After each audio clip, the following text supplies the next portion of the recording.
வணக்கம், welcome to family corner.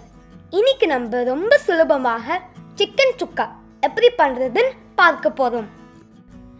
அதற்கு தேவையான பொருட்கள்: வெங்காயம் 1, சிக்கன் அரை கிலோ, கொத்தமல்லி தூள் 1 டேபிள் ஸ்பூன், கரம் மசாலா தூள் 1 டீஸ்பூன், மஞ்சள் தூள் 1 டீஸ்பூன், மிளகாய் தூள் 1 டேபிள் ஸ்பூன், சில்லி ஃப்ளேக்ஸ் உங்களுக்கு காரமாக வேணும்னா சேர்த்திக்கலாம், மிளகு தேவைக்கேற்ப, உப்பு தேவைக்கேற்ப. ஒரு மிக்ஸி ஜாரில் இஞ்சி 1 இன்ச், பூண்டு 10 பல், கருவேப்பிலை தழை சிறிதளவு மற்றும் பச்சை மிளகாய் 2 எல்லாம் ஒன்றா போட்டு மிக்ஸி ஜாரில் அரைச்சி எடுத்துக்கோங்க. ஒரு கடாயில் 2 டேபிள் ஸ்பூன் எண்ணெய் ஊற்றிக்கோங்க. எண்ணெய் சூடானதும் நம்ம அரைத்து வச்ச பேஸ்ட்டை உள்ளே சேர்த்துக்கிட்டு 2 நிமிஷம் நல்லா வதக்கிக்கோங்க. இது நல்லா வதங்கியதும் நம்ம நறுக்கி வச்ச வெங்காயத்தை சேர்த்திக்கோங்க. அதையும் 3லிருந்து 4 நிமிடம் வதக்கிக்கோங்க.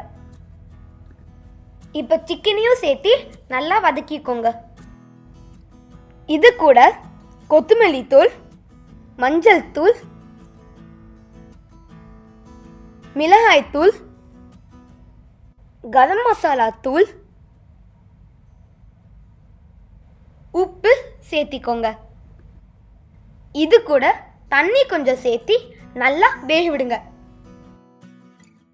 நல்லா வெந்ததுக்கு அப்புறம் மிளகாய் தூள் தூவி நல்லா கலந்துக்கோங்க.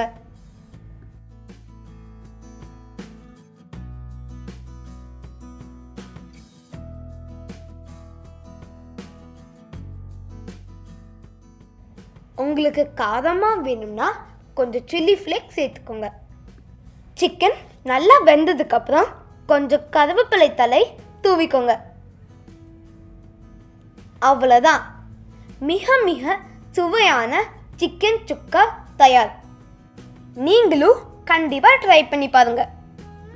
உங்களுக்கு இந்த வீடியோ பிடிச்சிருந்தா ஃபேமிலி கார்னருக்கு சப்ஸ்கிரைப் பண்ணுங்க. நன்றி.